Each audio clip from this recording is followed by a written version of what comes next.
Meu nome é Mariana Delzotto, eu tenho 24 anos, vou fazer 25 esse ano. Eu faço medicina veterinária na UFPR e estou atualmente no último ano de faculdade. Meu nome é Pedro Felipe de Oliveira Flores da Silva, um nome gigantesco. As pessoas me chamam de Pedro ou P. Eu sou psicólogo, especialista em neuropsicologia, especialista em transtorno do espectro autismo no adulto.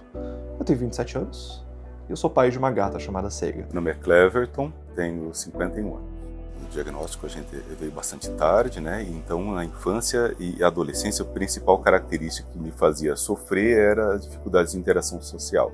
Quando eu era criança, acho que a principal queixa que tinha da minha família no geral é que eu sempre chorei muito desde neném. E eu chorava por absolutamente tudo.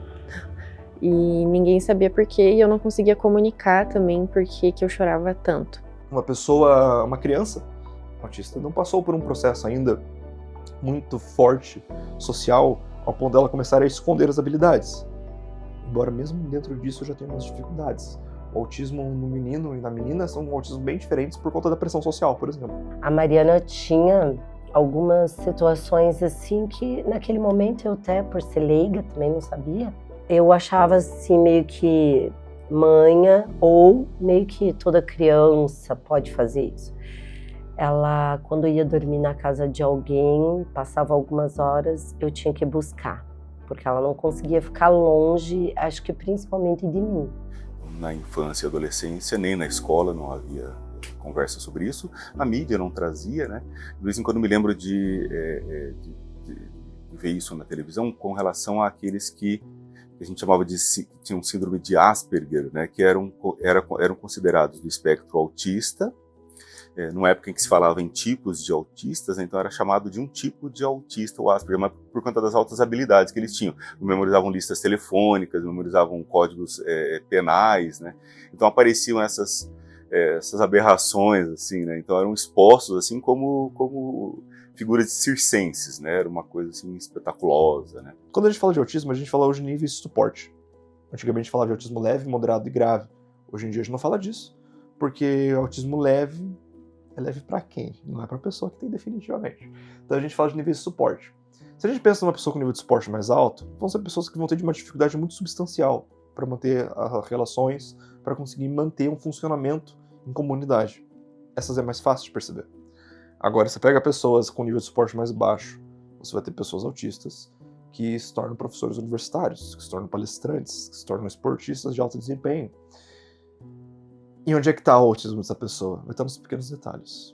Às vezes essa pessoa ela vai ter um excelente funcionamento no dia a dia. Ela vai dar aula, ela vai ser um cientista fenomenal. Mas para ir no mercado, a luz do mercado atrapalha muito ela. Ela vai ficar exausta no final do dia, vai deitar na cama e não vai fazer mais nada pelos próximos 2 dias. Fui de uma escolinha que tinha, 15 alunos na sala para uma que tinha 30, 40 por sala. E foi nesse ano que eu comecei a perceber como eu era diferente. E foi quando eu comecei a sofrer bullying, porque eu acho que assim como eu percebi que eu era diferente, as outras crianças também perceberam. E não tinha um motivo específico, não tinha nenhuma coisa física em mim. Eu não era uma pessoa também, aquelas que são absurdamente quietas. Eu tentava interagir, eu acho que esse que é a pior parte quando você é criança, quando você tenta interagir. E daí todas as outras crianças começam a dar risada e você não entende por quê. Isso acontecia muito comigo. E tem aquela frase que falam que não entendem como é que médico demora tanto para diagnosticar autismo se uma criança de 7 anos consegue identificar quando começa a fazer bullying com você. Eles já sabem desde o começo que tem alguma coisa diferente. Já percebi, me lembro de conversar isso com a minha mãe. A gente era, o que é diferente? Os meninos têm alguns interesses que eu não tenho os interesses que eu tenho, não conversam sobre as mesmas coisas, não tenho foco nos mesmos assuntos. Então o principal era sempre a interação social. Normalmente vai ser uma pessoa que vai ter mais dificuldade com estímulos. Então pode ser uma pessoa que não vai gostar muito de ir em festa, acaba evitando um pouco essa sociabilidade, acaba sendo considerada aquela pessoa que é mais tímida, que é mais grosseira, porque não participa dos happy hours, por conta de uma questão sensorial. Normalmente vai ser a pessoa que vai ter uns padrões meio inflexíveis do comportamento. Então eu tenho a minha rotinazinha, não largo a minha rotina por nada. Hora da manhã eu tenho que tomar meu café, se eu não tomar meu café eu vou brigar com todo mundo. Vai ser aquela pessoa que normalmente vai não vai fazer muito contato visual, ou vai fazer um contato visual meio incerto, ou ela vai ficar olhando pra você travada e você vai se sentir desconfortável, ou ela vai ficar olhando pra qualquer outra coisa. Então normalmente vai ser a pessoa que vai se passar por antissocial, é a pessoa que vai se passar por emocionalmente distante, por ser uma pessoa grosseira. Mas é muito difícil a gente falar de um padrão único, porque o espectro é muito variado. Eu sempre entendia que a Mariana sempre estava tentando se encaixar. Ou no grupo do colégio, ou no grupo do basquete, ou no grupo das meninas. Ela sempre estava tentando um lugar para ela, e o qual, tipo assim, ela... Eu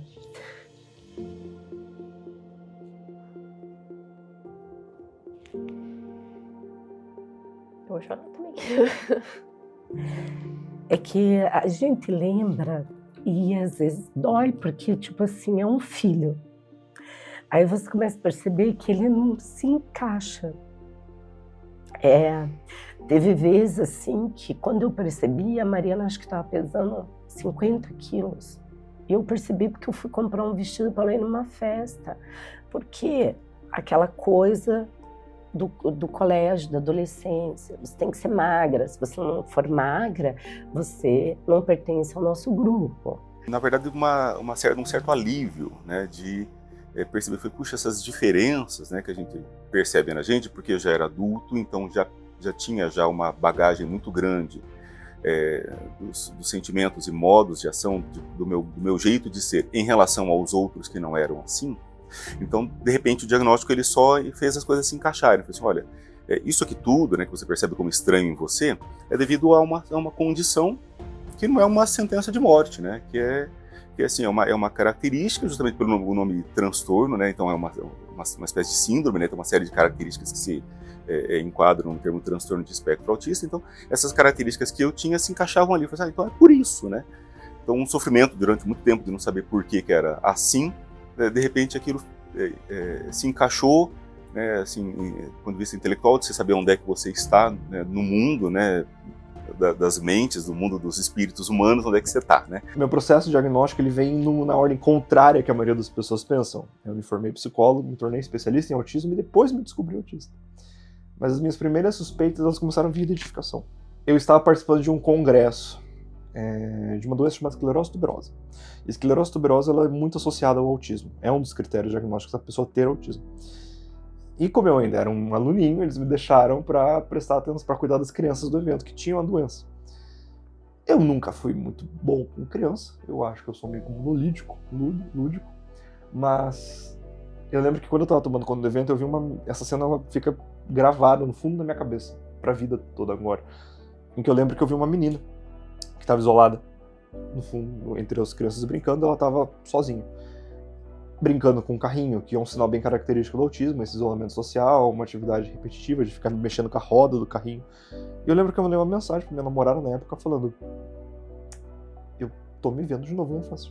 Eu tenho um irmão mais velho que conseguiu o diagnóstico tardio de TDAH e bipolaridade. Mais especificamente sobre o TDAH, quando ele veio me contar sobre, eu me identifiquei com algumas bastantes coisas do que ele falou. Foram 8 sessões de teste escrito, de memória, de conhecimentos gerais, de matemática, um monte de coisa. E a princípio a minha psicóloga falou que daí eu teria transtorno de ansiedade generalizada. Eu falei que eu confiava no resultado, de que eu não tinha TDAH, mas eu sabia que tinha alguma coisa.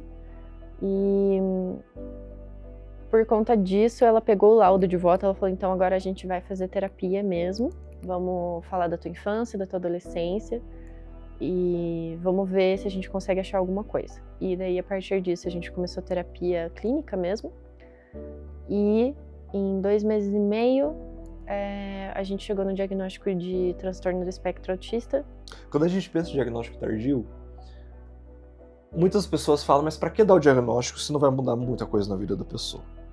E talvez na prática, pensando em um nível diário mesmo, de vida diária, não vai mudar muita coisa. Até porque essas pessoas chegam na vida adulta sem grandes dificuldades expressivas. O que eu quero dizer? Às vezes a pessoa vai ter um burnout. Não é incomum pessoas dentro do espectro na vida adulta caírem no uso de substâncias. No caso do autismo é muito comum, por exemplo, o etilismo. Mas Daí vai pensar se a pessoa trabalha, se a pessoa dirige, se a pessoa consegue ir no mercado, consegue ir no banco cuidar das finanças. Para essas pessoas, para que serve o diagnóstico? Para autocompreensão. Essa é a grande chave. O Douglas, ele é assim como a Mariana. Ele gosta de amor, ele gosta de carinho, mas ele não gosta do afeto em si, do toque, como ela. Pega no colo, beija, abraça, tudo. Mas, digamos assim, o Douglas está escondido, né? Justamente por causa disso. Ele não se permite que você faça esses carinhos, essa aproximação. E por isso que eu fiz essa comparação dele com a Mariana, porque é quando ele quer dar amor, quando ele quer dar carinho, é do jeito dele. Então ele vem, se aproxima no momento dele e já sai. Então eu sei que eu fiz as pessoas que estão em volta de mim sofrerem por conta dessas dificuldades que são minhas. Um diagnóstico precoce talvez fizesse com que eu, pelo menos, se não superasse isso, pelo menos soubesse da existência disso. Então, vamos sair para tomar café no parque. Então, em vez de dizer não, ou de não quero, ou de inventar alguma coisa, ou de simplesmente não ir, né? Eu saberia, puxa, esse sentimento ruim, essa angústia e essa ansiedade, elas são só tuas, não são devidas à situação. Vai, e essa sensação ela vai desaparecer, né? Então, essa experiência de que enfrentar essa dor, esse sofrimento, as ansiedades, enfrentar isso com as pessoas que estão em volta de mim, com as pessoas que eu amo, elas são benéficas, depois elas são prazerosas, elas são boas, as sensações que vêm depois, talvez fizesse com que essa angústia tivesse pelo menos diminuído, sabe?